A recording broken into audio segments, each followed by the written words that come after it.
for Faith book, the book of faith, the Word of God, the Bible. Muli po, magandang gabi po sa ating lahat. At tayo po muli ngayon ay magsama-sama para pag-aralan ng isang talata sa Biblia. Tayo po ay manalangin muna. Salamat po aming Amang Diyos sa gabing ito. Dalangin ko po na pangunahan niyo po kami sa aming pag-aaral, bigyan mo kami ng wisdom, bigyan mo kami ng kalakasan, Panginoon, maunawaan ang mga mensahe mo. Salamat po, Ama. Ito po sama namin dalangin sa pangalan ni Jesus. Amen. Ang talata po na ating babasahin ay ang Romans 12 verse 1. Ang sabi dito, kaya nga mga kapatid, sa mamagitan ng awa ng Diyos, pinapakiusap ko sa inyo na ihandog ninyo ang inyong mga katawan bilang isang buhay na hain, banal at kaya-aya sa Diyos. Ito ang inyong tunay at wasto na pagsamba. Yan. Talatang ito ay si Apostle Paul ang nagsasalita ang sumulat nito.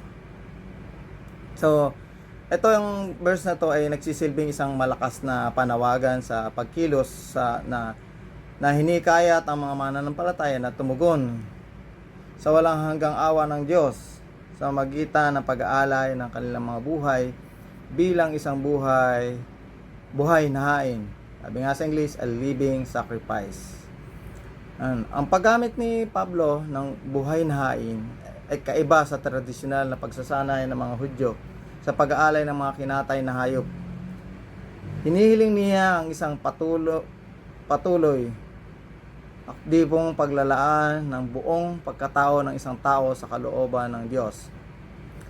Ang paglalaang ito ay nilarawan bilang banal na nangangahulugang paghihiwalay at paglalaan sa mga layunin ng Diyos at kaaya-aya sa Diyos, na nagpapahiwatig na ito ay katanggap-tanggap at nakalulugod sa Kanya. Okay? Ang verse na ito ay nagpapalalim sa kahulugan ng awa at biyaya ng Diyos na binuo ni Pablo sa buong sulat sa taga-Roma. Pinapaalahanan niya ang kanyang mga mambabasa na sila ay naligtas hindi dahil sa kanilang sariling kabutihan, kundi dahil sa kabutihan ng Diyos.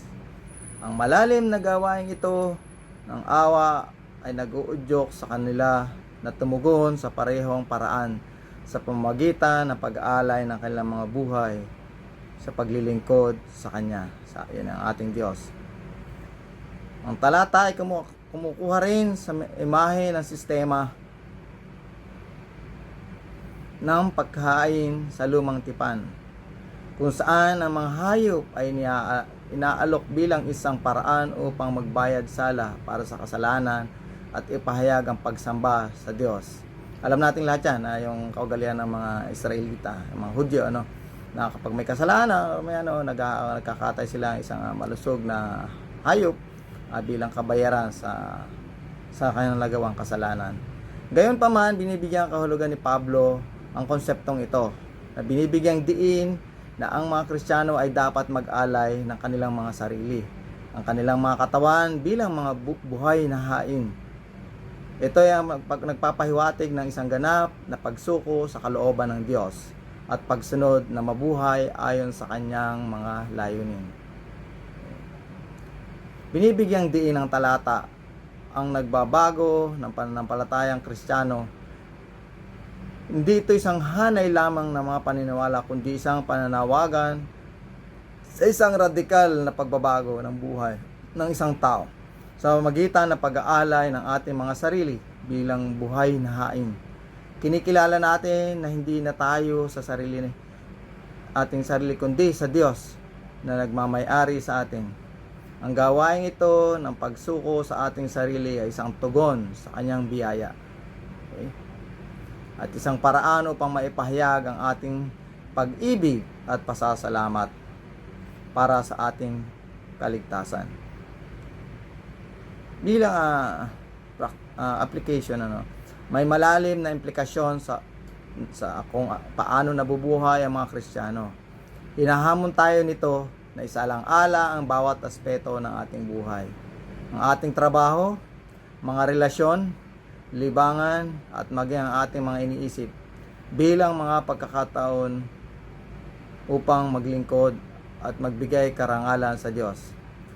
Maaaring kasama dito ang paggawa ng mga pagpipilian na sumasalamin sa pag-ibig at karunungan ng Diyos, paikilahok sa mga gawa ng kabaitan at paikiramay, at paghahanap ng isang pamumuhay na nakalulugod sa Kanya.